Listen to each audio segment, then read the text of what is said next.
noches. Buenas noches. Bienvenidos al aula máxima de la Corporación Universitaria Republicana para llevar a cabo un evento de actualidad denominado Introducción al SARLAF, Prevención del Lavado de Activos y Financiación del Terrorismo, organizado por la Facultad de Finanzas y Comercio Internacional de la Corporación Universitaria Republicana para hoy, miércoles 25 de marzo de 2015. Dos pequeñas recomendaciones antes de dar inicio oficial. Una es, por favor, pongan sus teléfonos móviles en modo vibrador o en modo silencio. Y la segunda es que eviten comer mientras están en el aula máxima. Aparte, pues, de hacer, digamos, silencio para respetar a las personas que van a hacer las intervenciones. Sobre todo por aquello del papelito, ¿no? Del chicle, de las galletas, que pues se vuelve molesto de pronto hasta para el compañero que está al lado suyo. Entonces, pues, evitemos eso, por favor. Muchas gracias. Ahora sí, bienvenidos. Quiero presentarles a la mesa directiva que nos preside el día de hoy, anunciando, pues, primero que todo a las mujeres, en este caso la doctora María Cecilia Galindo. Ella es la decana de la Facultad de Finanzas y Comercio Internacional de la Corporación Universitaria Republicana. El doctor Gerardino Vivas Hernández es el rector encargado de la Corporación Universitaria Republicana. El doctor Alejandro Castillo, vicerrector académico. Y en este caso nuestro invitado especial, el doctor Guillermo Hernando Vera Sánchez. Recibámoslos a todos con un aplauso, por favor.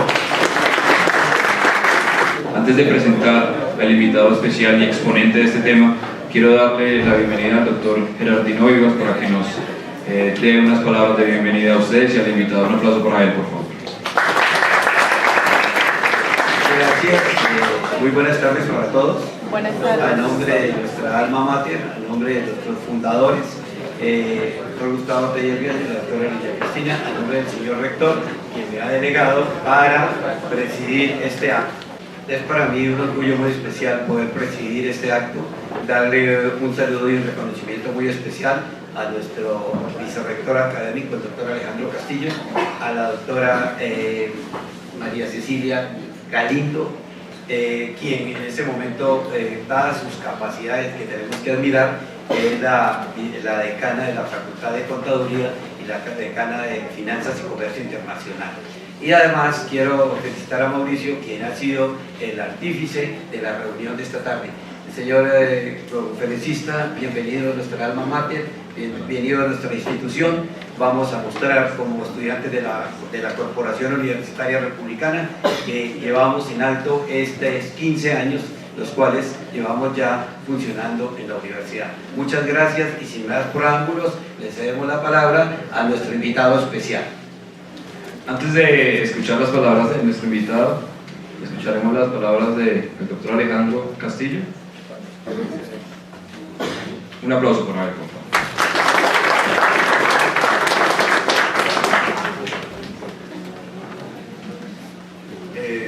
Muy buenas noches. Ante todo, tengo que resaltar a nuestro invitado, el conferencista,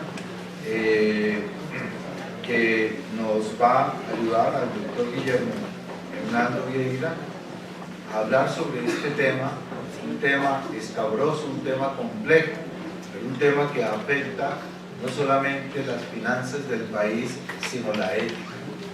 Y es en ese punto en el cual nosotros queremos resaltar esta importancia de este tema para que todos los estudiantes, los docentes de finanzas, por favor, prestemos mucha atención, porque este problema que nos va a presentar nuestro invitado no solamente es un problema de tipo técnico financiero, sino es un problema de trascendencia ética que carcome los valores del país. Por ello, el sentido de esta charla es un sentido, además de académico, de científico, es un sentido axiológico. Y me uno a lo expresado por nuestro vicerrector, rector encargado, el doctor Gerardino Vivas, en presentar y resaltar a la doctora María Cecilia Galindo como nuestra decana de los dos programas de Contaduría Pública y el programa de Finanzas y Comercio Internacional.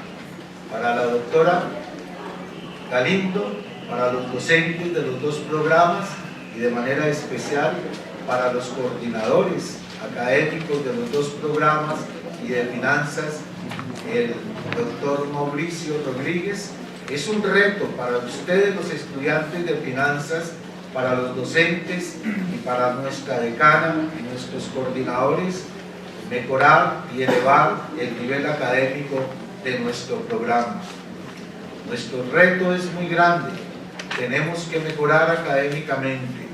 Y mejorar académicamente es aprovechar estas charlas que nos sacan del aula de clase para pensar una realidad que afecta a nuestra profesión, a nuestro país y a nuestros conciudadanos. Doctora María Cecilia, para la institución, para la rectoría, para la alta dirección de la universidad, es un honor de mucha responsabilidad, pero así es un llamado a los estudiantes, a los docentes de finanzas, que en la doctora María Cecilia encontrarán un liderazgo académico, un liderazgo de gestión y ante todo una gran pedagoga para interactuar con ustedes. La doctora María Cecilia está en nuestra institución desde el momento mismo en que nacieron los programas de Contaduría Pública y por supuesto el programa de finanzas. Bienvenido, doctor Vieira.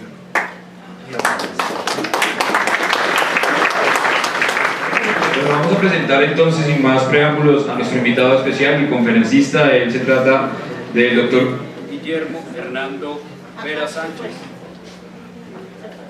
Él es ingeniero industrial de la Universidad Libre, especialista en evaluación económica de proyectos de la Universidad de los Andes, diplomado en prevención de lavado de activos y financiación del terrorismo y riesgo operativo para entidades financieras, oficial de cumplimiento en el sector financiero por más de 7 años de experiencia y con más de 7 años de experiencia laboral en diferentes sectores de la economía nacional. Él es el doctor Guillermo Hernando Vera Sánchez. Recibámoslo con un aplauso, por favor.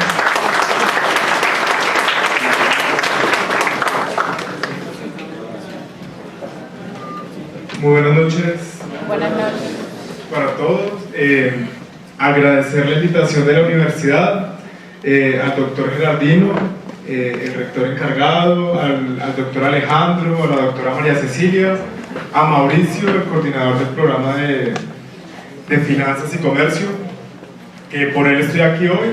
Me invitó a compartir con ustedes un tema de actualidad, un tema bien interesante, que muy seguramente aún en las universidades no se está tratando en la academia y no se está tratando a nivel como de formación académica en las formaciones de pregrado. Y como bien lo mencionaba el doctor Alejandro, pues estos espacios son los que nos permiten poder compartir estos temas de actualidad y poder mantenerlos actualizados a ustedes durante su formación sobre lo que está pasando afuera, sobre la actualidad del mercado, sobre la actualidad del Estado, sobre la actualidad de la economía. Y hoy vengo a compartir con ustedes un tema muy específico en el que me desempeño actualmente y en el que he ido adquiriendo experiencia y conocimiento a lo largo de mi trayectoria laboral, y es el tema relacionado con prevención de lavado de activos y financiación del terrorismo. Y es lo que traduce la sigla que tiene el título acá en la diapositiva, Introducción al SARLAF, Introducción al Sistema de Administración de Riesgos de Lavado de Activos y Financiación del Terrorismo. Pero ¿qué es el SARLAF? Y digamos que como para antes de entrar a abordar el tema y a ver todo el tema conceptual y a dimensionar un poquito cómo en qué consiste esta problemática que afecta no solamente a las empresas, a las entidades, sino que termina afectando la economía de una nación y por ende termina afectando las relaciones de esa nación con el resto del mundo. Y es que el Estado es quien tiene la responsabilidad de definir las directrices para que las entidades empiecen a implementar al interior de las organizaciones mecanismos antilavado de dinero. y mecanismos que permitan prevenir la financiación del terrorismo. Entonces, digamos que el alcance de la charla que voy a tener hoy, este tema tiene mucha tela de donde cortar y muy seguramente pues el espacio no nos va a alcanzar, pero el objetivo que quiero que alcancemos hoy es que a todos nos quede un poquito en la conciencia, como lo decía el doctor Alejandro, el compromiso que como personas, ustedes como estudiantes en proceso de formación y futuros profesionales y futuros funcionarios del Estado, futuros funcionarios del sector privado, deben adquirir desde el punto de vista ético para con las entidades y para con el Estado, para garantizar que estos riesgos a los que estamos expuestos actualmente y en los que están trabajando fuertemente los estados, en que están trabajando fuertemente organizaciones internacionales, pues nosotros contribuyamos realmente a que este flagelo cada vez sea menor y podamos mitigar. Bueno, la presentación personal creo que ya no es necesaria, ya acá la hicieron. Entonces, ¿qué es el lavado de activos? De los que están acá actualmente, ¿quiénes laboran? ¿Todos? ¿Y quiénes han tenido oportunidad de escuchar acerca de este tema en las entidades donde laboran? ¿Quiénes? ¿Y quién ha escuchado? ¿Quién labora en un banco acá? ¿O en el sector asegurador?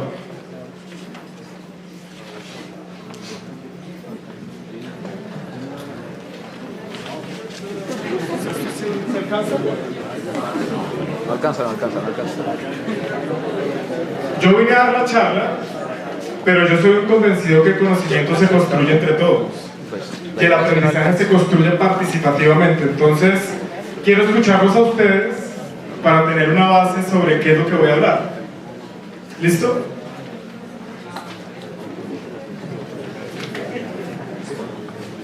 ¿No les da pena? ¿Cómo es su nombre? ¿Jairo? ¿Qué ha escuchado usted acerca de ese tema?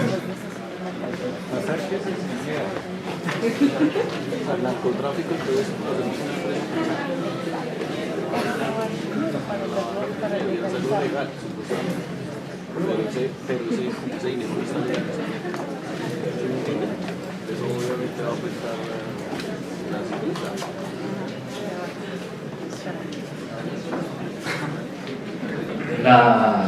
Lo que yo he escuchado de lo que es el SARLAF es, o sea, lo que es una entidad financiera no necesita ahora de prestarle un dinero a la persona, a una empresa o a cualquier razón social. Es como primero hacerle un estudio a esa empresa para saber con qué cliente se está manejando la entidad, o sea, lo que es un banco en sí.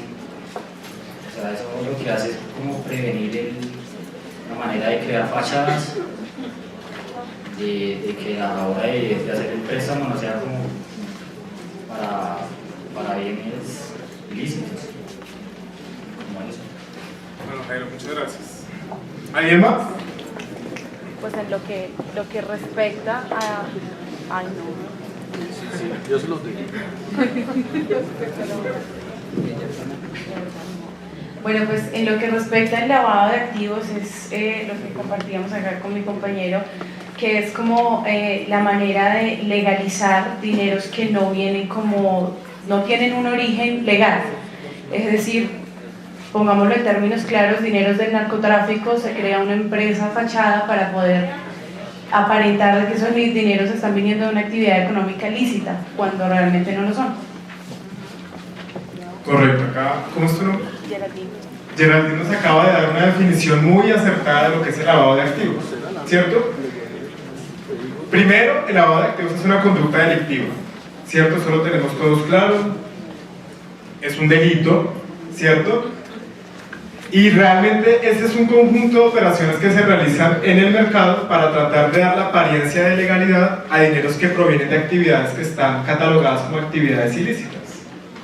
¿Pero qué son actividades ilícitas? ¿Cierto? Y digamos que acá tenemos una definición más formal de lo que es el lavado de dinero, y es el proceso a través del cual el origen de los fondos generados de alguna actividad ilegal, ¿cierto?, intenta entrar a la economía legal intenta transformarse a través de distintas operaciones que obviamente no son legales, pero se les busca la apariencia de legalidad, para que finalmente sean introducidas a la economía como aparente dinero legal.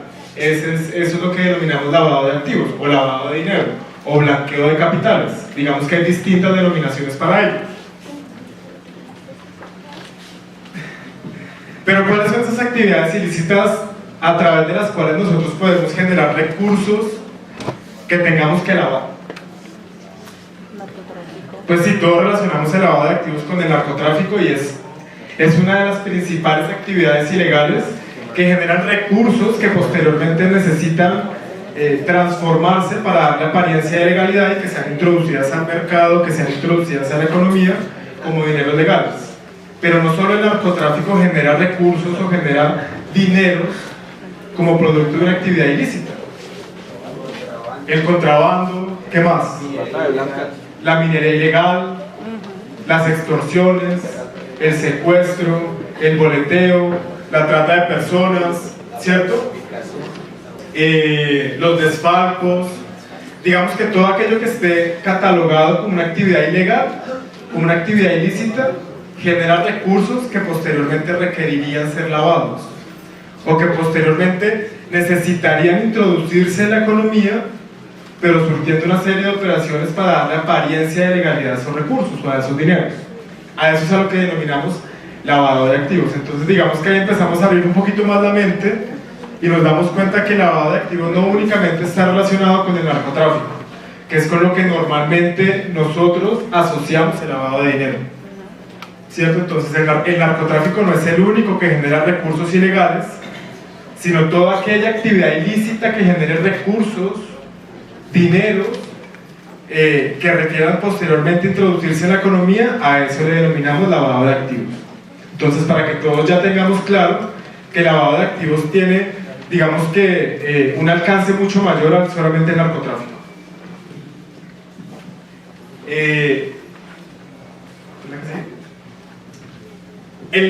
El lavado de activos se constituye de unas etapas, eso es como un proceso, ¿cierto?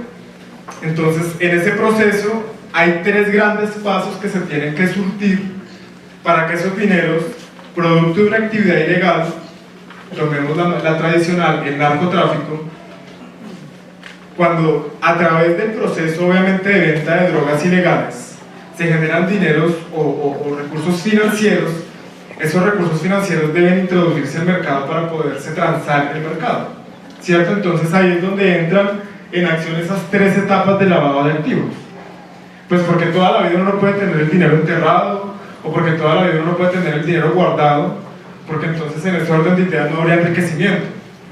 En ese orden de ideas, esas etapas de lavado es, la primera etapa es la colocación de los bienes o del dinero en efectivo. Entonces es cuando se transa en el mercado, ¿cierto? Cuando los narcotraficantes cambian la droga por dinero, ¿cierto? Entonces es lo que más le duele a las naciones extranjeras, porque digamos que nosotros hemos tenido mala fama durante muchos años y ya hemos ido superando ese estigma que tenemos como nación, ¿cierto? Porque ya digamos que el Estado ha demostrado que está luchando fuertemente contra esos flagelos, pero digamos que colocándolo como ejemplo, cuando los narcotraficantes venden la droga y a cambio de la droga que venden reciben los dineros, que muchas veces no solamente se transa con dinero sino con otro tipo de cosas, ellos deben colocar el dinero en efectivo que reciben producto de esa transacción, ¿cierto? Entonces esa es como la primera etapa, y para ello viene la segunda etapa, que es el fraccionamiento o transformación, ¿cierto? Entonces pues digamos que en las operaciones de narcotráfico, pues ustedes saben, ustedes han escuchado en las noticias, han escuchado en los medios, pues que se transan grandes sumas de dinero, ¿cierto? No estamos hablando de 1 millón de pesos ni de 2 millones de pesos, estamos hablando de billones de dólares, de millones de dólares, que obviamente no pueden ser transados tan fácilmente en el mercado como ir a consignar esos dineros en un banco, ¿cierto? O como empezar a hacer operaciones en el mercado. Se tienen que empezar a fraccionar en pequeñas cantidades. Entonces es cuando vienen y utilizan la figura de los testaferros, ¿cierto? De terceras personas a las que obviamente involucran en ese negocio, para que a través de muchas personas, no estamos hablando ni de una ni de dos, sino de muchas personas, se pueda fraccionar esa gran suma de dinero que antes eran 10 millones, en 1 millón, o en 100.000, o en 200.000, para disimular entonces esas grandes operaciones, esas grandes sumas, empezar a fraccionarlas y tratar de transformarlas e ingresarlas ya sea en el sistema financiero, o ya sea a través de compras, digamos que de instrumentos monetarios, ¿cierto? De cheques de gerencia, bueno, digamos que de los distintos instrumentos monetarios de los que disponemos, para poder transformarlos. Y si esa fase es exitosa, entonces ya vendría la tercera fase del lavado de activos, que es cuando esos dineros lograron ingresar, por ejemplo, a un banco, a una entidad financiera, a una entidad cooperativa con actividad financiera, y llega la integración e inversión. Entonces es cuando esos dineros lograron superar todas las etapas de control que tienen las entidades financieras, que en este caso sería el SARLAF, ¿cierto? Ese sistema de administración de riesgos. No logramos detectar que esos dineros eran producto de una actividad ilegal, y esos dineros entran a la economía como aparentes dineros legales, y a partir de ahí es que ya se pueden empezar a hacer operaciones de compra de bienes y servicios, bueno, en fin, de todo lo que ustedes ya conocen, de inversiones y demás. Y ahí estaríamos hablando que ahí es cuando los sistemas de administración de riesgos no son eficaces o no son efectivos. Es decir, que todos aquellos procedimientos que se implementan al interior de las entidades fueron vulnerados y nadie logró detectar que esas operaciones eran producto de una actividad ilícita y que la entidad de nosotros fue utilizada para lavar dinero. Digamos que eso sería un caso hipotético en el que absolutamente nadie en la entidad tenga nada que ver con el proceso, ¿cierto? O sea, que la operación haya sido perfecta. Que hablándolo desde el punto de vista del sistema financiero cada vez es más difícil. Cada vez los sistemas de prevención son más eficaces. Cada vez las entidades estamos, digamos que más actualizadas acerca de los distintos métodos que usan los delincuentes para tratar de ingresar sus dineros en las entidades financieras o en las entidades aseguradoras, y cada vez más el Estado está regulando otros sectores que son débiles, porque no solamente el sistema financiero es el único a través del cual se puede lavar dinero. Los demás sectores de la economía también son susceptibles de lavar dinero. Entonces vamos a ver, por ejemplo, que hoy en día un sector, o bueno, hace algunos años un sector que era muy vulnerable era el sector inmobiliario, y digamos que en parte, no sé si ustedes han escuchado, no sé si eso sea cierto, bueno, todavía no se ha comprobado, pero el tema de la burbuja inmobiliaria que tenemos en Bogotá, ¿cierto? Gran parte de esa distorsión en los precios de la finca raíz en Bogotá, pues digamos que la extremada demanda, ¿cierto? Sobre todo de demanda de bienes de alto costo, ¿cierto? De vivienda de alto costo, que cada vez hay más proyectos, ustedes ven en la ciudad cada vez más proyectos que no son de interés social necesariamente, sino que son viviendas de costos bastante elevados. Debido a esa gran demanda que hay, pues uno diría, pues entonces cada día hay más ricos en la ciudad, ¿cierto? Entonces ahí es donde uno empieza a identificar que ciertos sectores de la economía son más vulnerables que otros, y ahí es donde uno empieza a identificar cómo ese flagelo empieza a distorsionar realmente lo que deberían ser los indicadores de la economía. En este caso algo tan sensible como la vivienda, ¿cierto? Bueno, digamos acá podríamos entender tal vez un poco más fácilmente cuáles son esas etapas que les acabo de mencionar. Pues digamos que esto es la fuente de esta gráfica, es el Ministerio de Justicia a través de la Unidad de Información y Análisis Financiero, la UIAF, tal vez la han escuchado algunos. La UIAF es la entidad encargada de descentralizar toda la información que reportamos los sectores que estamos obligados a mantener implementados estos sistemas de prevención al interior de las empresas. Entonces, ¿qué es lo que nosotros implementamos? ¿Y qué es lo que nosotros reportamos? Reportamos algo a lo que le denominamos operaciones sospechosas. ¿Y qué es una operación sospechosa? Una operación sospechosa es aquella que se sale del perfil, digamos, normal de un cliente que maneja algún tipo de transacción con nuestra empresa. Entonces, si por ejemplo yo que trabajo en una entidad financiera, pues nosotros al interior de nuestra entidad y a través de nuestro sistema de prevención de lavado de activos, tenemos implementados una serie de procesos que nos permiten saber exactamente quiénes son nuestros clientes. Entonces, si yo tengo negocios con Miguel, yo sé exactamente quién es Miguel, dónde vive Miguel, cuánto gana Miguel, en qué sector de la economía trabaja Miguel, cuántos hijos tiene Miguel, cuál es el patrimonio de Miguel, ¿cierto? Entonces, a través de esa información que yo tengo de Miguel, yo empiezo a establecer un perfil de Miguel.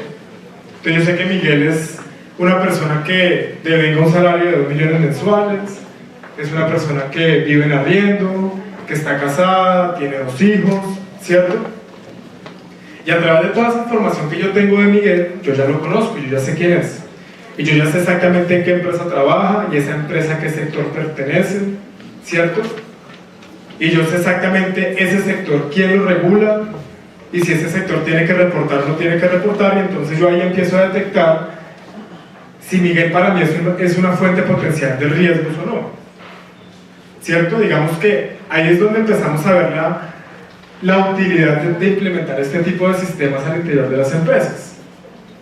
¿Por qué? Porque me permiten obtener información de las personas para poder saber específicamente con quién estoy haciendo negocios yo. ¿Por qué? Porque pues obviamente una fuente de riesgo pues son las personas naturales. Sobre todo hoy en día que los bancos, pues las entidades financieras nos hemos abierto tanto al uno a uno, ¿cierto? Hace unos años estábamos más enfocados como en el sector de empresas, ¿cierto? Digamos que nuestro nicho de mercado no eran las personas, nuestro nicho de mercado eran las empresas.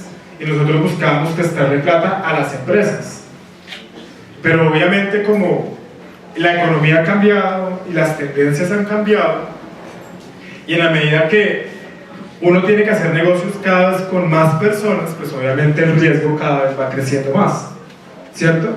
Si yo antes negociaba con 10, pues era mucho más fácil controlar el riesgo, pero como ahora yo transo con 2 millones de personas, todas distintas, todas diferentes, pues mi riesgo cada vez es más alto, ¿cierto? El riesgo de que mi entidad sea utilizada para lavar dinero o para tratar de canalizar recursos para financiar el terrorismo, pues cada vez es más alto, ¿cierto? A mayor número de transacciones con gente distinta, pues mi riesgo es más grande. En este orden de ideas, estos sistemas de administración de riesgo lo que buscan es ir cerrando esa brecha en el riesgo que se puede generar en las relaciones o en las transacciones que yo hago con una persona. Entonces, estaba en el tema de operaciones sospechosas. Entonces, si yo estoy transando con Miguel, pues yo sé exactamente Miguel quién es, qué hace, cuánto gana, si tiene patrimonio, si no tiene patrimonio.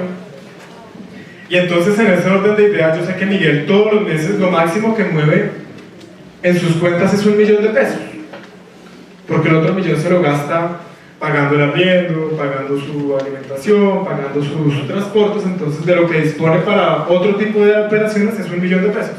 Y entonces todos los meses Miguel transa con 1 millón de pesos. Y de repente Miguel llegó un día y hizo una operación de 1.000 millones de pesos, ¿cierto? Entonces inmediatamente se disparan las alertas y me dicen, momento, aquí algo está pasando porque es que el perfil financiero de Miguel no es ese. El perfil normal, el perfil financiero normal de Miguel es que transe con 1 millón de pesos. Entonces si de la noche a la mañana va a transar con 1.000 millones de pesos, pues momento, hay que empezar a mirar qué está pasando. En ese orden de ideas, a eso le denominamos una operación sospechosa, ¿cierto? Cuando de un momento para otro yo tengo un perfil financiero y uno cree que uno no lo conocen en las entidades donde uno está vinculado, pero créanme que las entidades donde ustedes estén vinculados, sobre todo a las entidades con las que ustedes tengan algún tipo de relación financiera, crédito, ahorro, lo que sea, saben exactamente quién es cada uno de ustedes. Nosotros sabemos exactamente con quién estamos haciendo negocios, porque pues ese es el propósito del sector, prevenir el lavado de dinero, ¿cierto? Entonces, esas operaciones sospechosas que nosotros identificamos, que digamos que sería el ejemplo que les acabo de dar, las tenemos que reportar inmediatamente a la UIA, a la Unidad de Información y Análisis Financiero, quienes son los responsables de entrar a investigar si efectivamente eso que está haciendo Miguel con esos 1.000 millones de pesos, pues es producto de lavado de dinero. Digamos que nosotros como entidad no tenemos el alcance, ni tenemos los recursos ni los medios para adelantar un proceso de investigación de ese tipo. Pero nuestra responsabilidad sí es reportar esa operación al ente que sí está en capacidad de hacerlo. Pero igual eso no quiere decir que Miguel esté lavando dinero. Puede que a Miguel se le haya muerto un tío rico y lo haya heredado, entonces pues digamos que esos 1.000 millones son producto de una herencia y Miguel tiene cómo justificar esos dineros y tiene cómo demostrar que esos dineros son legales, pues digamos que ahí no estaríamos ante ninguna actividad ilegal, ¿cierto? Pero pues esa responsabilidad ya no sería de la entidad, sino sería de la UIA. Entonces, bueno, digamos que la colocación, como ya lo había explicado, es la recepción física de bienes de cualquier naturaleza o de dinero. Entonces, en el ejemplo del narcotráfico, pues no necesariamente a mí siempre me pagan con plata, ¿cierto? Pueden ser bienes de cualquier naturaleza, pueden ser bienes raíces, bueno, en fin, cualquier tipo de bien en desarrollo como consecuencia de actividades ilegales o de actividades ilícitas. El fraccionamiento, pues lo que les había comentado, normalmente operaciones de esos montos pues no se pueden ingresar en el mercado así pues de una manera tan fácil, entonces necesitan ser fraccionadas en sumas más pequeñas para tratar de dar la apariencia de legalidad y que puedan ingresar ya sea en la entidad financiera o ya sea a través de la compra de bienes o de activos o demás. Y la integración es la finalización del proceso y pues ya en este paso es cuando el dinero lavado regresa a la economía legal como aparente dinero legal, ¿cierto? Entonces ahí es cuando ya el dinero entra como disfrazado. Pero bueno, digamos que todo esto detrás tiene un impacto mucho más grande y es el impacto que tiene en la economía, ¿cierto? Y digamos que yo ya les he mencionado algunas cosas, pero quiero que ustedes me digan cuál creen ustedes después de esto que acabo de mencionar pueden ser esos impactos en la economía del lavado de dinero.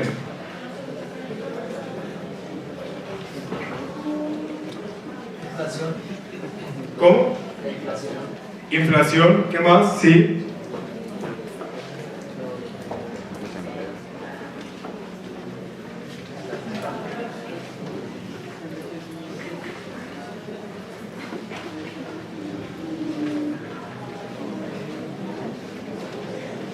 Pues como la mala imagen de los sectores financieros que le deja el país.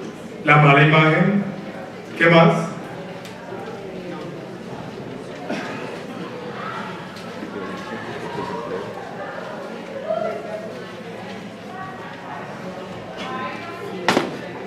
El precio del dólar, el costo de vida. ¿Cierto? Entonces digamos que habría problemas de la revaluación de la moneda, ¿cierto? El tema de la inflación, el tema de, obviamente eso genera competencia desleal, eso afecta a algunos sectores de la economía, porque pues obviamente si estamos hablando de que no solamente es el narcotráfico, sino que es el contrabando, por ejemplo, pues obviamente el contrabando sí afecta a los empresarios que están legalmente constituidos, que sí tienen que pagar impuestos, que sí tributan al Estado, ¿cierto? Mientras que aquellos que se dedican a esas actividades ilícitas pues obviamente no incurren en todos esos costos y obviamente empieza a generarse un tema de desequilibrio y de competencia desleal en la economía. Entonces digamos que hay muchos efectos, yo aquí menciono algunos, ¿cierto? Pero pues igual ustedes ya más o menos ahí tienen clara la idea y es obviamente el tema de la violencia interna, ¿cierto? Hoy en día con el tema, por ejemplo, a pesar de que estamos en el proceso de paz, pero en el tema del desplazamiento, ¿cierto? Donde los grupos armados, ilegales, de alguna manera como que se dedicaron a otro tipo de actividades distintas a la lucha ideológica en la que supuestamente fueron originados. Empezaron a generar ese tema de violencia interna, el desplazamiento, todo ese tema de empezar a extorsionar, ese tema de empezar a vacunar a los empresarios, el deterioro de la imagen internacional, la inflación, la revaluación del peso, ¿cierto? Bueno, la competencia legal para la economía legal. Digamos que esos son algunos de los tantos problemas que a nivel económico genera el tema del lavado de dinero. Y en cifras, ¿cuáles son esos efectos? Y yo acá les traje algunas cifras. Pues digamos que nosotros aún sufrimos de un problema aquí en Colombia, y es que no actualizamos con mucha frecuencia el tema de las cifras, y los estudios normalmente se toman un poco más del tiempo que deberían tomarse. Sin embargo, estos datos corresponden al año 2011, y pues del año 2011 al año 2013 no es que hayan cambiado mucho. Entonces, para que dimensionemos un poquito en cifras cuál es realmente el impacto del problema del lavado de dinero, y es que 16 billones anuales se generan como recursos en lavado de activos, y las principales regiones donde se generan son el Valle, Antioquia y Bogotá, ¿cierto? Entonces 16 billones, ¿eso cuánto es?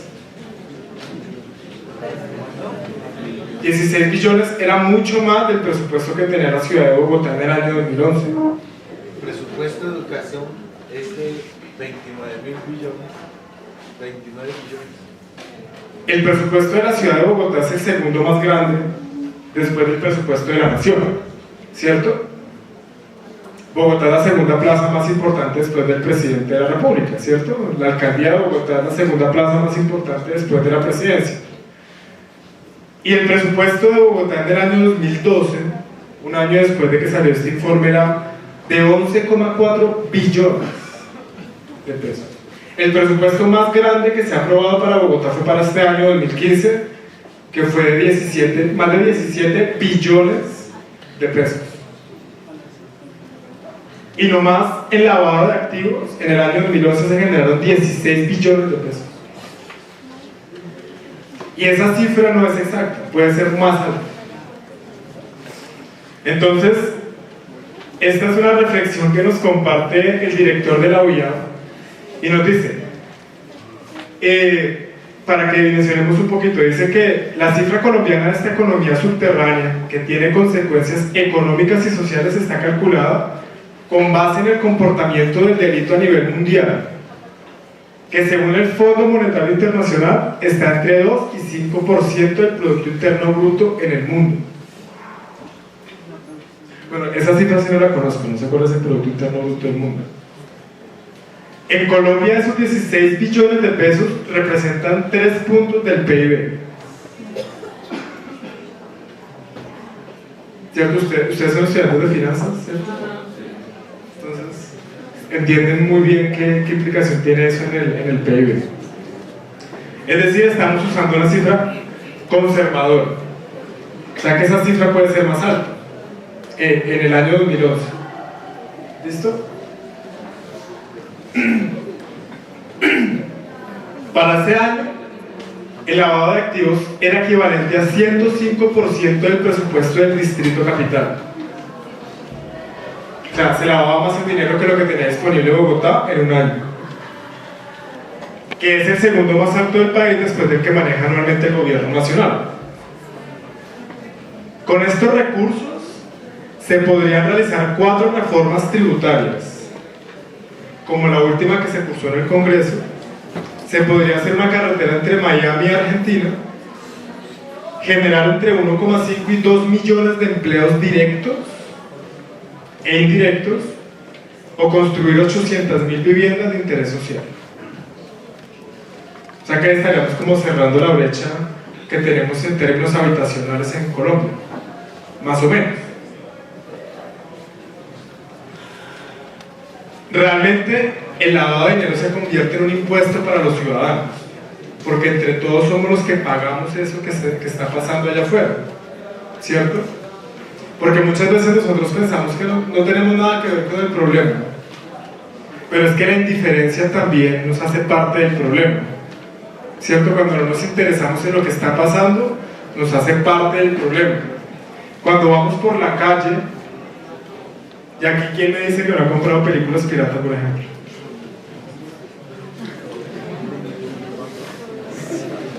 Ahí estamos siendo parte del problema.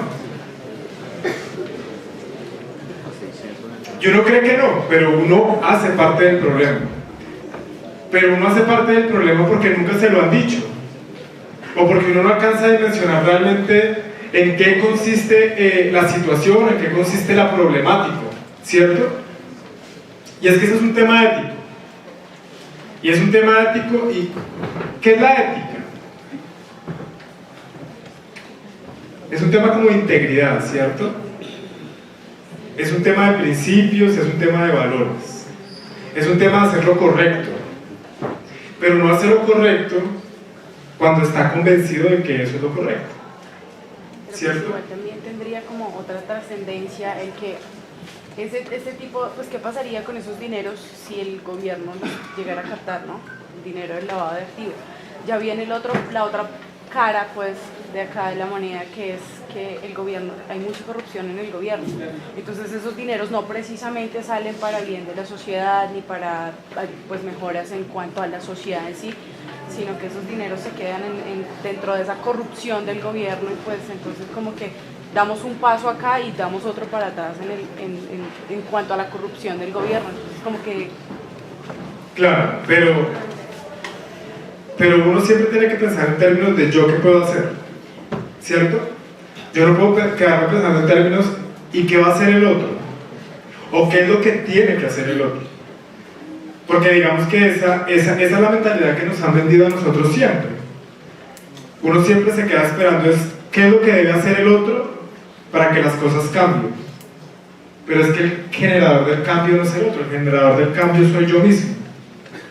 Y cuando yo soy generador de cambio, ¿cierto? Cuando yo empiezo por entender que hay un problema y que ese problema de fondo tiene un impacto mucho más grande que el simple hecho de comprar una película pirata, por ejemplo, ¿cierto? Y yo empiezo a entender que detrás de eso hay una cantidad de cosas que están pasando y que están afectando. Eso es como el efecto mariposa, ¿cierto? Que algo que yo haga acá pequeñito va a tener una trascendencia grande en otro lado, ¿cierto? Y uno cree que eso pequeñito que uno está haciendo o que uno está dejando de hacer no tiene ningún impacto, pero realmente sí tiene un impacto. Entonces el tema es, desde el punto de vista ético, es yo qué debo hacer. Desde las aulas, ¿cierto? Desde las aulas nosotros, que cuando nos estamos formando, tener el convencimiento de que cuando salgamos allá afuera no vamos a seguir siendo parte del problema, sino que vamos a ser generadores de soluciones, ¿cierto? No, y es que el gobierno, y es que el Estado, y es que es corrupto, pero todos somos corruptos, porque en parte todos estamos siendo cómplices de lo que está pasando. Y yo entiendo que una sola persona no hace el cambio, pero sí empieza a ser generadora de cambio cuando empieza a vender, digamos que esa idea en las personas con las que interactúa y en las personas a su alrededor. Entonces es un tema también de mentalidad, es un tema de romper paradigmas, y es un tema de entender que la problemática va mucho más allá, ¿cierto? De unas simples cifras, de unas simples estadísticas, sino que realmente desde la academia, desde la formación, acá en estos espacios, es realmente entender y dimensionar el problema y empezar a saber yo qué puedo hacer, ¿cierto? Yo cómo puedo hacer parte del cambio, yo cómo puedo hacer parte de la solución y de la mejora. Acá vemos pues que es un problema económico y social, es un impuesto claramente, digamos que este tema se volvió algo muy costoso para los ciudadanos, y eso se traduce en el costo de vida, ¿cierto? Digamos que lo terminan pagando las personas de menos recursos porque distorsiona la economía y encarece el costo de vida. Ahí es donde está realmente el problema. Aquí les traigo como la reflexión, ¿cierto? El reporte de operaciones económicas, esos son otros efectos en la economía. se basa en dos criterios fundamentales, que creo que ya se los mencioné a través del ejemplo que les di hace un momento: el monto y la frecuencia, ¿cierto? Entonces, en el primer caso, en el caso del monto, se trata de una persona que regularmente mueve 5 millones de pesos mensuales y de pronto recibió 1.000 millones, lo que puede convertir en objeto de seguimiento, aunque no siempre resulta involucrado en lavado de activos. Eso es cierto. El otro criterio es el de la frecuencia, que es, por ejemplo, cuando una persona mueve todos los días 10 millones de pesos, ¿cierto?, sin una explicación clara. Y esto conduce a sospechar que una plata grande se puede estar fraccionando para realizar el lavado. Pues digamos que no es normal que una persona todos los días mueva 10 millones de pesos. No tiene sentido, no tiene lógica. Una persona natural, no. Pues si estamos hablando de una persona jurídica, de pronto, pero una persona natural tal vez no. Bueno, digamos que otro de los temas es que se contamina la confianza inversionista, ¿cierto? Pues digamos que cuando uno no tiene una muy buena imagen a nivel internacional, que creo yo que han sido los grandes esfuerzos que han hecho estos dos últimos mandatarios, es tratar de que la confianza inversionista crezca, porque pues digamos que esa es una de las palancas para que la economía mejore, ¿cierto? Cuando uno trata y atrae recursos de afuera, pues eso estimula la economía, ¿cierto? Estimula la producción, bueno, digamos que ahí todo el ciclo económico se empieza a dinamizar y obviamente eso genera buenos resultados para todos en la economía. Obviamente cuando los países no tienen adecuadas políticas y no combaten adecuadamente estos riesgos, pues ahí es donde empezamos a ver problemas como los que tienen algunos vecinos en la región, ¿cierto? Que su imagen internacional pues no está muy bien, que digamos. Adicional a eso hay un organismo internacional que se le denomina Grupo de Acción Financiera Internacional, tal vez no lo han escuchado, GAFI, y ese grupo digamos que ha creado unas listas a las que le denominan listas negras y listas grises, y en esas listas están los países cooperantes y no cooperantes, ¿cierto? De los países no cooperantes, pues son esos países que definitivamente no tienen ningún interés en combatir este tipo de temas, es decir, que no tienen adecuadas políticas antilavado, adecuadas políticas antiterrorismo, ¿cierto? Entonces pues podemos ver que, por ejemplo, en la lista negra hoy en día está Irán y está Corea del Norte, principalmente por el tema del terrorismo, ¿cierto? Y entonces estar en esas listas tiene una serie de consecuencias para esos países, ¿cierto? Y es que ningún país quisiera verse involucrado con ellos, es que ningún país quisiera transar con ellos, porque obviamente ahí se genera un riesgo que le denominamos riesgo de contagio. Y entonces es como cuando, ahí como dice el dicho, dime con quién andas y te diré quién eres, ¿cierto? Entonces si yo tengo un amigo que hace cosas malas, pues yo no quisiera que me relacionara con ese amigo, ¿cierto? Porque pues así yo no haga nada malo, pues potencialmente todo el mundo va a pensar que yo hago lo mismo, ¿cierto? Entonces digamos que eso tiene una serie de consecuencias que los países, que los estados, que las naciones no adopten esas políticas antilavado, no adopten esos sistemas de prevención de riesgo, que potencialmente empiecen a generar problemas para que esos países puedan relacionarse con los demás países de la región o con los demás países del mundo. Curiosamente, Ecuador es un país de eso. Ecuador estaba en la lista gris del GAFI. Estar en la lista gris no es tan grave como estar en la lista negra. Estar en la lista gris lo que implica es que, a pesar de que el país ha hecho intentos, avances en el tema antilavado, todavía no es suficientemente satisfactorio para garantizar que tiene unos adecuados entes de control, ¿cierto? Que las entidades están blindadas, que no va a ser utilizado para lavar dinero, ¿cierto? Que no es un paraíso fiscal, por llamarlo de alguna manera. Y a esos países que están en esas listas normalmente se les consideran paraísos fiscales, porque es donde la regulación es de pronto muy flexible, muy laxa, y no exige muchos requisitos para poder hacer inversiones o para poder llegar con grandes sumas de dinero a invertir en esos países. Y el otro término es el de financiación del terrorismo. ¿Y por qué creen ustedes que también a las naciones les interesa combatir este flagelo?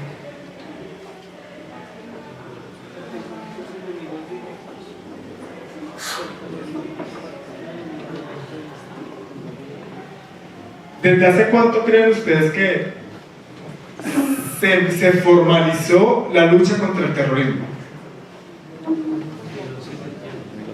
¿Cómo? 2001. ¿Podría escuchar algo interesante aquí? Después del atentado a las Torres Gemelas.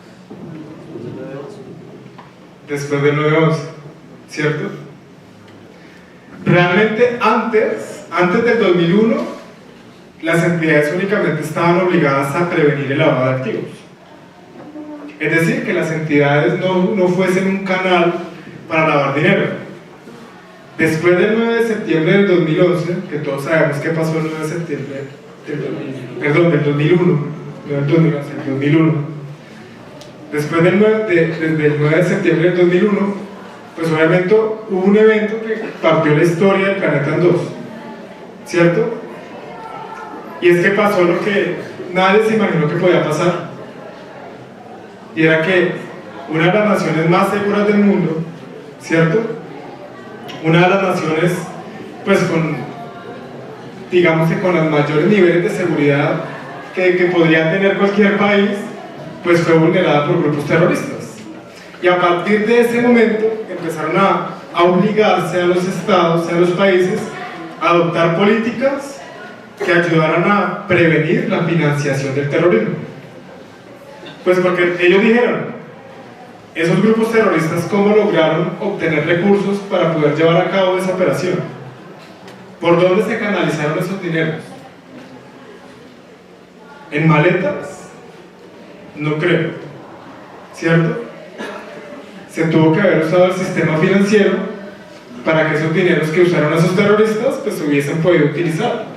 Y entonces ahí fue cuando empezaron a obligar y sacaron como unas directrices a través del Grupo de Acción Financiera Internacional, que son las 9 recomendaciones contra la financiación del terrorismo, para que todos los países las adoptaran y empezaran a obligar, ¿cierto?, a las entidades a prevenir este flagelo.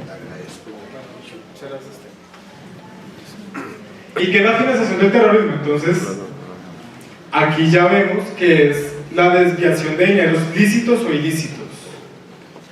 Acá ya no estamos hablando únicamente de dineros ilegales, porque podemos hablar de que empresas legalmente constituidas pueden financiar grupos que se dediquen a actividades terroristas, ¿cierto?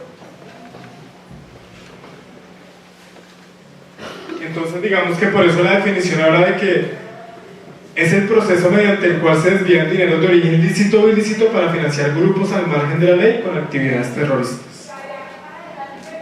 Entonces creo que nosotros aquí lo hemos vivido en carne propia, ¿cierto? Las FARC fueron catalogadas como un grupo terrorista, y creo que también hemos escuchado que a veces, y vemos que en algunos países,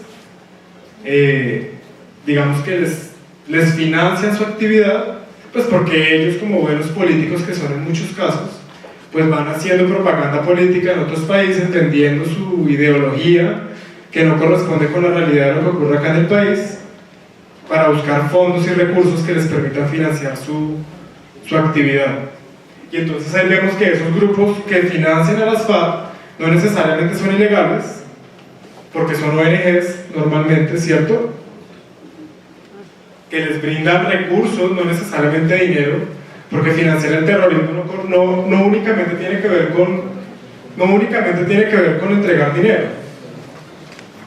Financiar el terrorismo tiene que ver con que se suministren armas, con que se suministren medicamentos, con que se suministren alimentos, con que se suministren apoyos.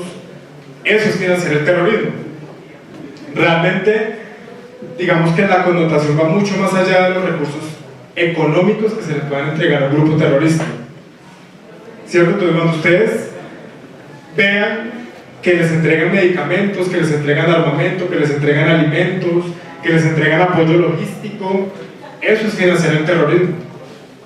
Eso es ayudar a que ellos puedan llevar a cabo sus actividades. Y ahí estamos financiando el terrorismo.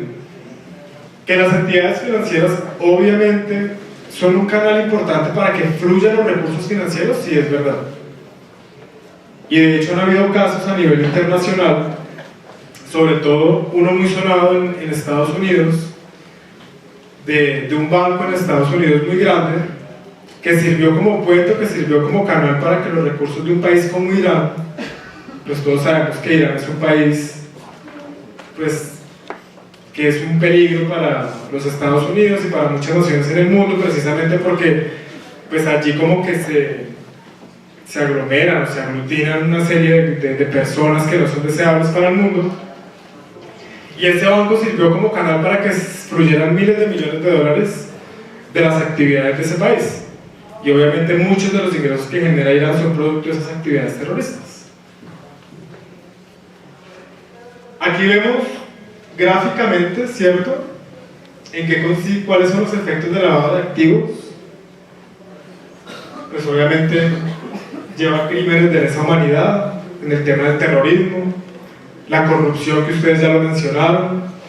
La corrupción normalmente, pues obviamente genera escándalos en el sector del Estado. Acá en Colombia hemos vivido el escándalo de la parapolítica, la infiltración de las mafias en el ejército, ¿cierto? Obviamente la concentración de la riqueza, riquezas multimillonarias, pues en cabeza de una sola persona, la inestabilidad en la industria, el contrabando, la piratería, la competencia, digamos que el tema económico, la sobrevaluación de la tasa de cambio. Bueno, digamos que el panorama no es nada halagador, pero nosotros seguimos creyendo que no hacemos parte de ese panorama, ¿cierto? Nos creemos que estamos demasiado lejos de ese panorama, que eso no nos toca, y puede que realmente sea todo lo contrario. Bueno, el SARLAF pues es el Sistema de Administración del Riesgo de Lavado de Activos y de la Financiación del Terrorismo. Entonces, digamos que ya después de esto, ¿en qué consiste un sistema de administración de riesgos? ¿Cierto? Que es lo que pues muchos de ustedes, si ya están vinculados en una empresa, pues muy seguramente conocen, y si no, cuando salgan al mercado laboral y se vinculen laboralmente, pues van a tener que conocer si van a tener que ver con el sector financiero o con el sector asegurador, ¿cierto? Hoy en día ya la Superintendencia de Sociedades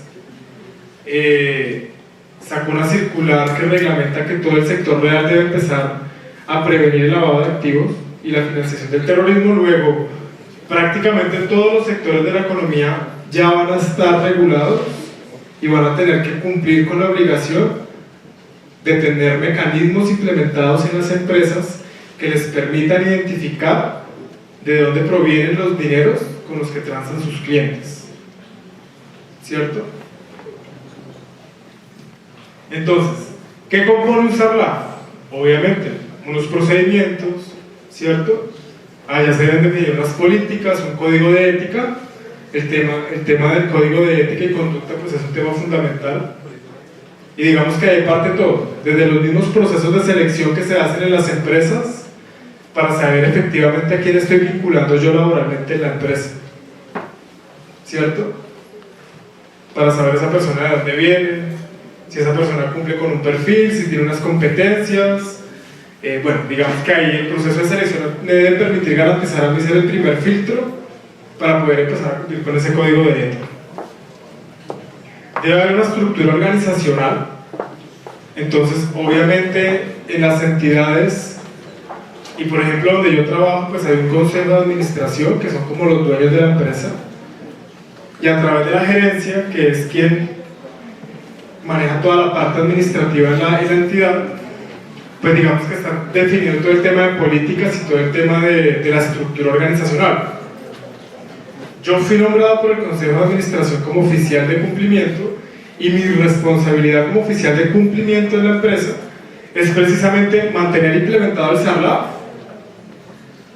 y mantenerlo operando y garantizar que la entidad en la que yo trabajo no sea usada para lavar dinero ni para canalizar recursos para financiar el terrorismo. ¿Y cómo hacemos nosotros eso en la empresa? ¿O cómo lo hago? ¿O cómo hacemos eso posible en la práctica? A través de la definición de unos procedimientos y de una infraestructura tecnológica, ¿cierto?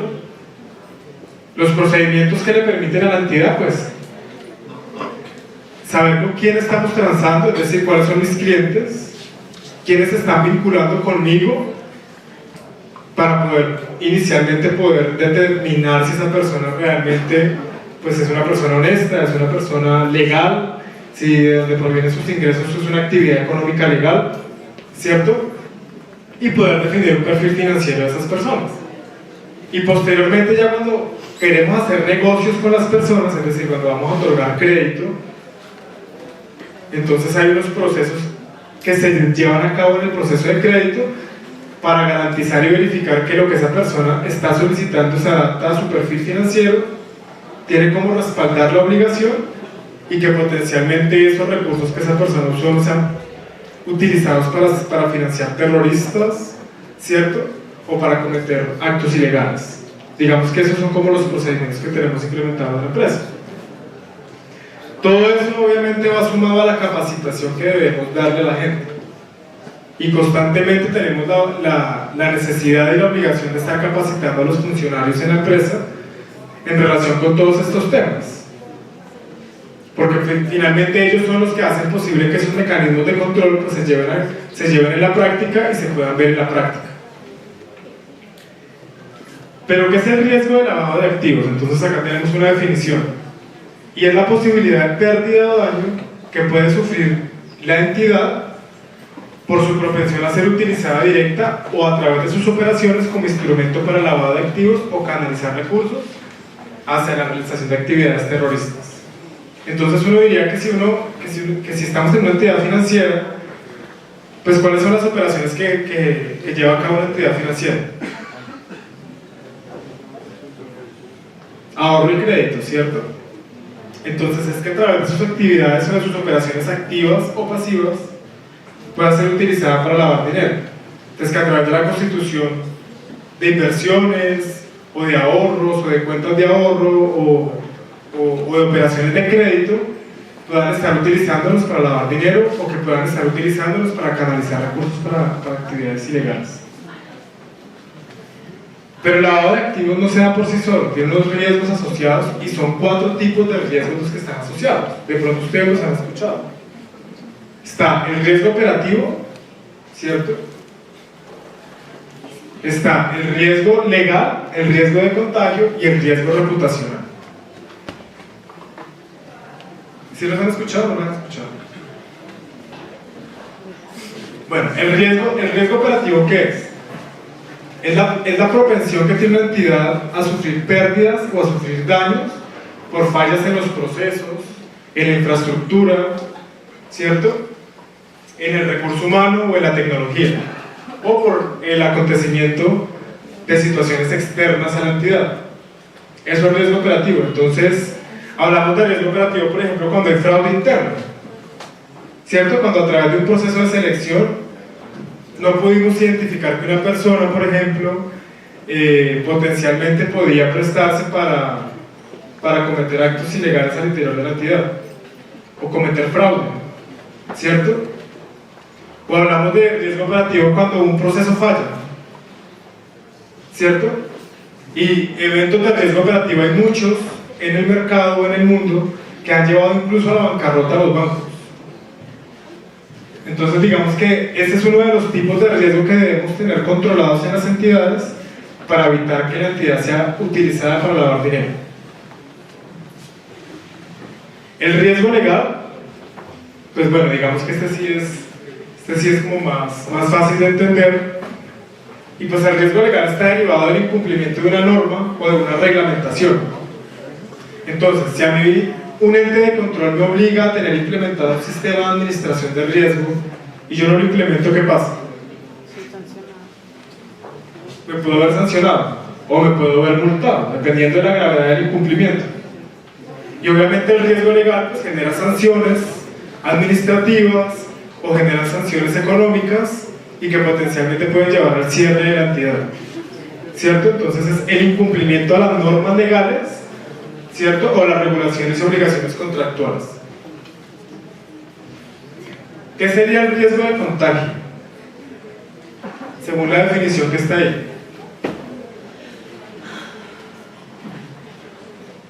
Ahí dice, es la posibilidad de pérdida que una entidad puede sufrir directa o indirectamente por una acción o experiencia de un relacionado o asociado. El relacionado o asociado incluye personas naturales o jurídicas que tienen posibilidad de ejercer influencia sobre la entidad. ¿Qué entienden ustedes por eso? No tiene que ver como con lo que ya mencionaste, que de pronto en el proceso de selección pues pasa alguien a la empresa que pues, vaya como con las intenciones de precisamente prestarse para ese tipo de lavado de activos. Eso es más riesgo operacional. El dicho que yo les dije ahorita, de dime con quién andas, ¿cierto? Y te diré quién eres. Ese es el riesgo de contagio, tiene mucho que ver con eso.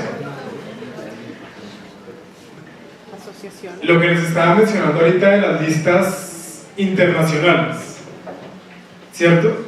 Si un país está en una lista negra y ese país tiene una serie de restricciones y Colombia negocia con un país de esos, ¿qué pasa con Colombia? Tiene la ¿Cómo? Se podría haber relacionado con las actividades que está ejerciendo ese país, ¿cierto? Se podría haber vinculado con esas actividades. Entonces el riesgo de contagio es eso.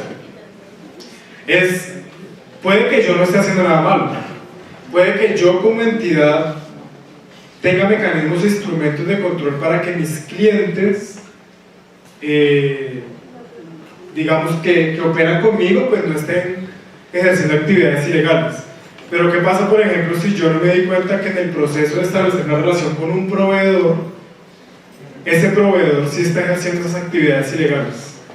O si se está prestando para lavar dinero. Pues que yo me voy a ver afectado por lo que ese proveedor pueda estar haciendo. Porque yo tengo negocios con ese proveedor, ¿cierto? Y a mí no me exonera el hecho de que el proveedor, de que yo no esté haciendo cosas que el proveedor sí está haciendo. A eso le denominamos riesgo de contagio. Y eso deriva en el siguiente riesgo, que es el riesgo reputacional, y que desde mi punto de vista es el riesgo que más daño le hace a una entidad, ¿cierto? Porque ¿qué pasa cuando se acaba la reputación de una persona?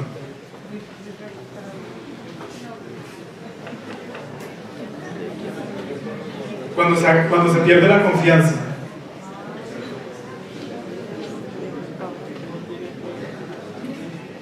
¿Cierto?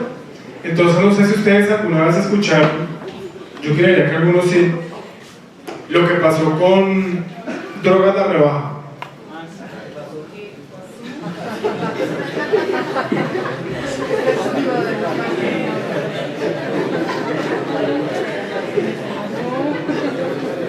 ¿Dónde operaba drogas de rebaja? En el Valle, ¿cierto? En el Valle del Cauca. Bueno, ¿y quién sí ha escuchado qué pasó con drogas de rebaja?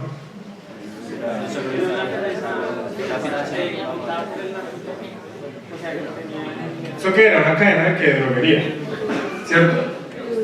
Eso era como una gran cadena de droguerías que tiene presencia, porque no ha desaparecido, tiene presencia a nivel nacional, ¿cierto? ¿Y qué pasó? Financiados por la mafia del Valle. ¿Por quiénes? Por el cartel de Cali, ¿cierto? Entonces, ¿qué le pasó a drogas de rebaja? ¿Qué creen ustedes que le pasó a drogas de rebaja cuando se le vinculó con el lavado? Cuando se le vinculó con el cartel de Cali.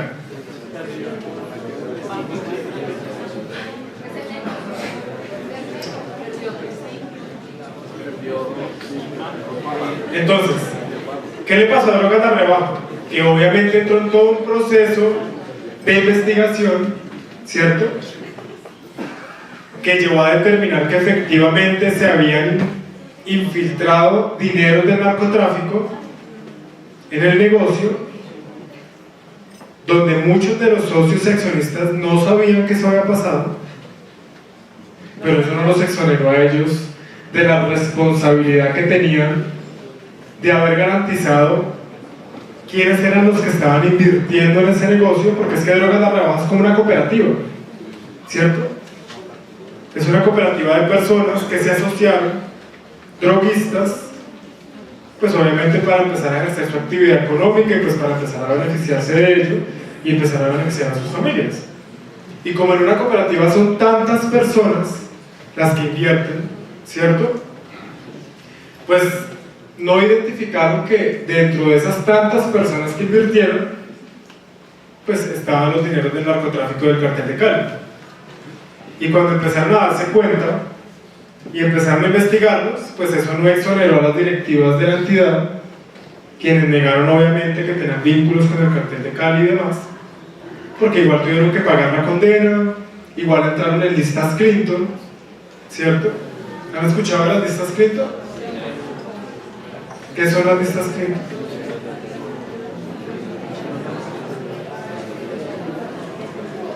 ¿Qué son listas Clinton?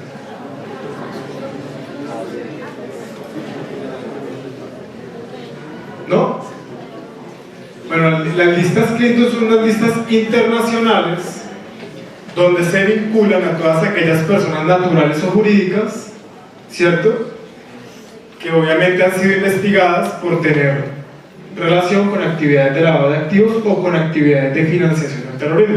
Es una lista pública, es una lista gratuita que ustedes pueden consultar en internet y ustedes van a ver allá, obviamente si ustedes ingresan el nombre de algún terrorista famoso, pues ahí les va a aparecer, o de alguna empresa que haya estado vinculada con el narcotráfico o que haya estado vinculada con lavado de activos, ahí les va a aparecer en la lista Clinton. Y el hecho de aparecer en listas Clinton, pues obviamente ya es un problema, porque eso implica que ninguna otra entidad, ni del sector financiero, ni del sector asegurador, ni de ningún sector que esté cumpliendo con las políticas antilavado puede tener ningún tipo de relación o de vínculo con esas empresas o con esas personas.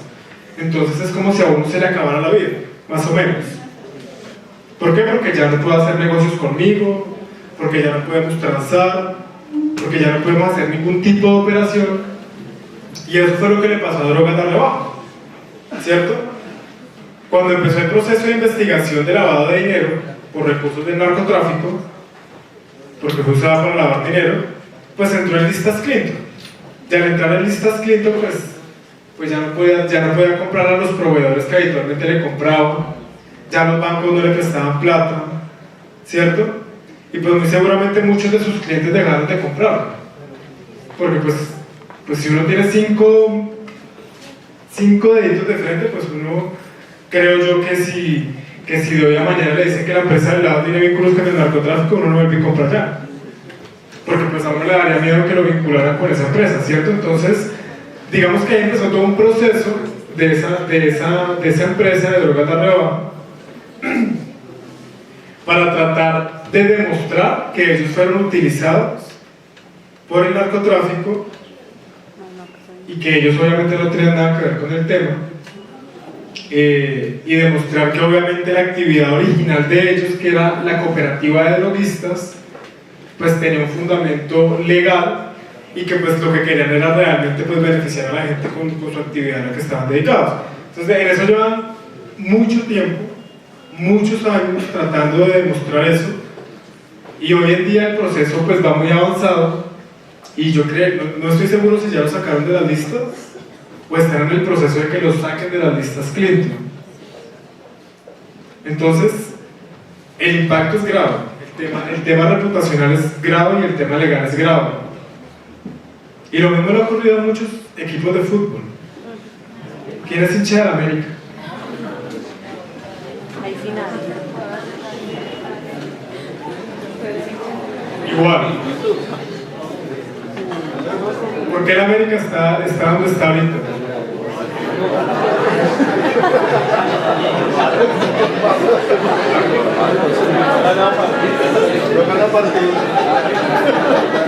Bueno, sigamos.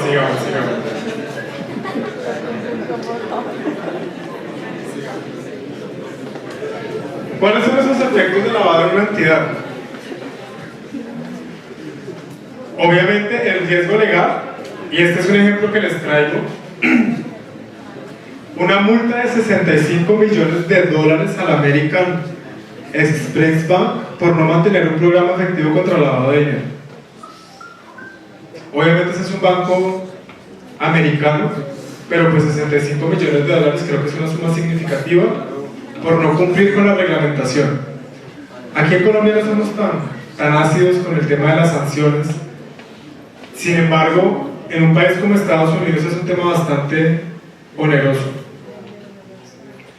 Y el riesgo reputacional, la multa al American Express Bank hace recordar al Miami de los años 80, ¿cierto? ¿Ustedes se acuerdan? Bueno, algunos, no todos. En los 80, ¿qué pasó en los 80?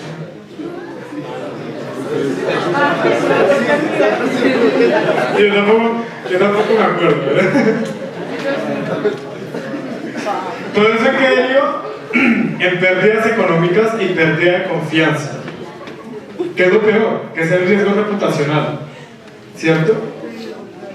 Cuando ustedes no escucharon lo que pasó hace unos años aquí en Colombia con el Banco de Vivienda, yo llego otra vez como chisme, ¿cierto?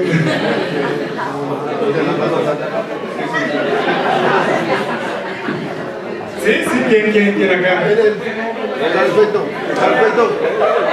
Pablo Barrera. No, él sabe el cuento. Él fue el que me lo contó.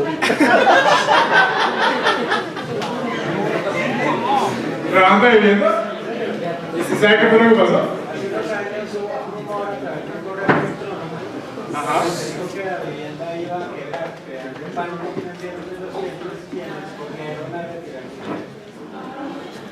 En eso consiste el riesgo reputacional, el riesgo de la pérdida de confianza es lo que más daño le puede hacer a una entidad, porque lo puede llevar a la bancarrota. Y digamos que ahí obviamente pues la vivienda tendrá todo un tema de manejo de crisis y de manejo de comunicaciones y demás, pero salir a combatir ese tipo de cosas es bien complicado. Porque pues que a mí me digan que la entidad en la que yo tengo mi plata guardada, mis ahorros, bueno, mis inversiones, yo qué sé, pues está a punto de quebrar, pues ¿cuál es la primera reacción que uno tiene? Ir a sacar la plata, pero pues obviamente si todo el mundo quiere ir a sacar la plata, pues Bancolombia no va a tener toda la plata disponible para pagarle a todo el mundo en ese momento. No, la vivienda, sí. Ya para ver si estaban despiertos. Muy bien. ¿Cuáles son los efectos del lavado para los funcionarios? Ya vimos cuáles eran los efectos para las entidades, ¿cierto? Algunos. Pero ¿cuáles son los efectos para un funcionario que se preste para llevar a cabo esas actividades? Pues bueno, digamos que la obvia, llamados de atención, ¿cierto? Sanciones, terminación del contrato laboral y veto en el sector financiero. Eso son a nivel administrativo, las sanciones administrativas que uno podría, digamos que tener si se demuestra que yo participé o facilité que la entidad fuera utilizada para ese tipo de actividades, ¿cierto? Si se llegase a demostrar eso, pues quiere decir que yo nunca podría volver a trabajar en el sector financiero. Y las sanciones penales, pues obviamente prisión de 8 a 22 años, ¿cierto? Y multas desde 650 a 50.000 salarios mínimos. Y pues obviamente si se demuestra que yo me enriquecí ilícitamente producto de esas operaciones, pues la extinción de dominio. Este es el caso del banco que les mencionaba en el año 2009, Lloyds Bank, que también tuvo que ver pues, con un tema de una multa muy grande, una multa de 350 millones de dólares, que esa multa fue efectiva. O sea, ellos tuvieron que pagar 350 millones de dólares al gobierno americano porque le permitieron a Irán y Sudán acceso ilegal al sistema financiero por el distrito de Manhattan. ¿Listo? Y entonces, ¿cuál es la reflexión a la que tenemos que llegar nosotros, hoy, con la que nos tenemos que ir? Y es que nosotros como sector financiero, y obviamente los demás sectores que ya están también regulados, pues lo que tenemos es el firme propósito de evitar que nuestras entidades sean utilizadas para canalizar dineros ilegales, ¿cierto? Para que seamos utilizados para ocultar y manejar dineros provenientes de actividades ilícitas. Y esperamos que ese también sea el compromiso que ustedes, como futuros funcionarios, como futuros empresarios que pueden llegar a ser en un momento dado, pues tengan ese mismo compromiso con la sociedad y con el Estado. Obviamente, pues todo esto tiene detrás un tema regulatorio a nivel nacional y a nivel internacional, ¿cierto? Y pues obviamente Colombia es uno de los países que más se ha preocupado por mantener adecuadas políticas antilavado y de implementar las políticas antiterrorismo, ¿cierto? Entonces digamos que hay una serie de acuerdos que no me voy a poner a explicárselos acá porque si no pues son las 8 de la noche, ¿cierto? Nos daría sueño a todos, entonces como para que las tengamos en cuenta yo les voy a compartir esta presentación a Mauricio para que ustedes de pronto la puedan volver a revisar en un momento dado. Pero pues digamos que aquí lo importante realmente es que Colombia en cuanto a acuerdo sale, en cuanto a acuerdo que se mete, ¿cierto? No, y realmente somos ejemplo en la región.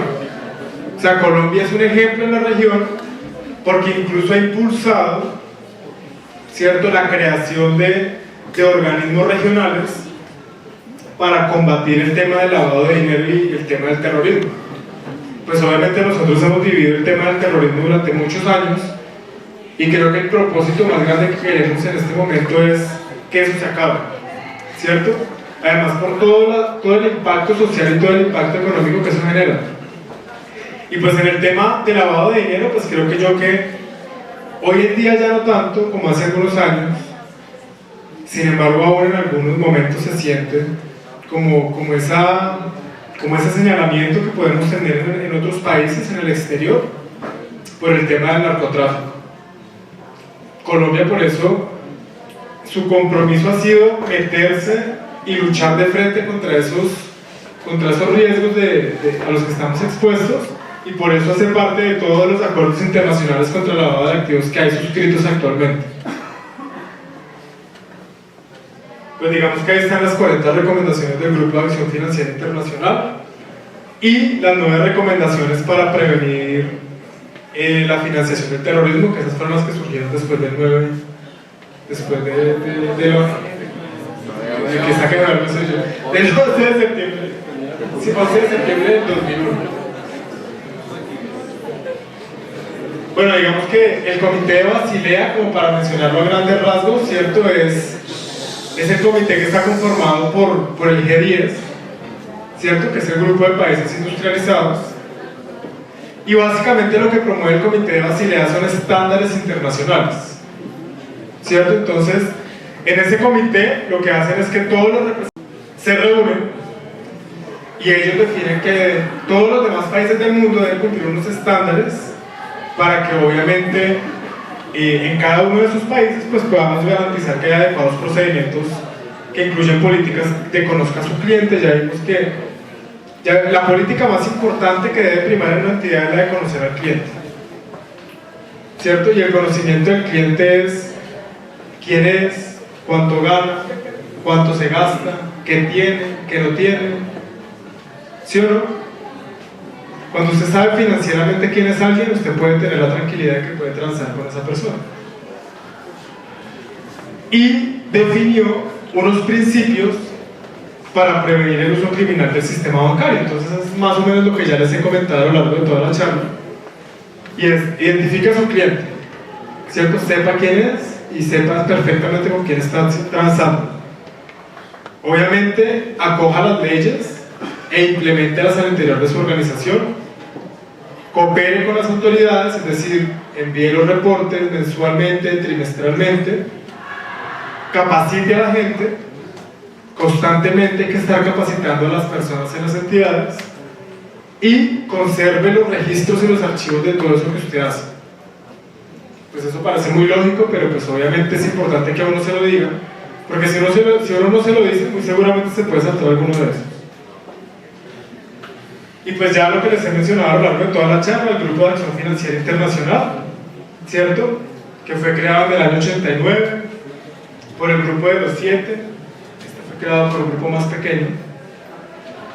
Y pues digamos que el Grupo de Acción Financiera Internacional específicamente fue creado para poder analizar tendencias sobre el lavado de dinero y para poder definir mecanismos y herramientas que le permitan a los estados combatir el lavado de dinero.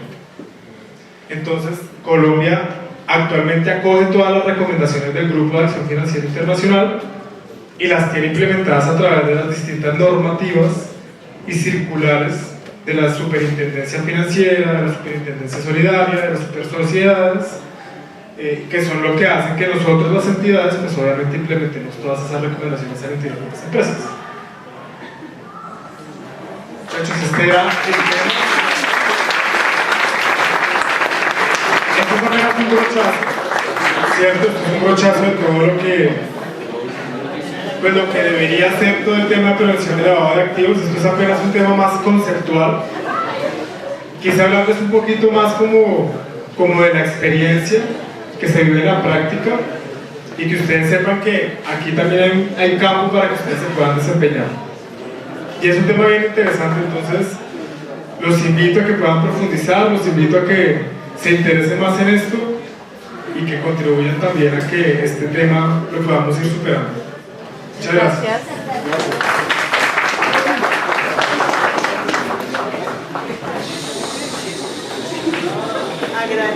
Agradecemos inmensamente al doctor Guillermo, una excelente conferencia. Este es el inicio de un ciclo de actualización para la Facultad de Finanzas y Comercio Internacional. La Corporación Universitaria Republicana abre estos espacios para que nosotros nos estemos actualizando y perfeccionando cada vez más en los temas que competen a cada una de las profesiones. Muchísimas gracias, doctor Guillermo, una excelente conferencia. Nos gustaría volverlo a tener en este auditorio y poder compartir su gran experiencia. Muchas gracias. Un aplauso para el doctor.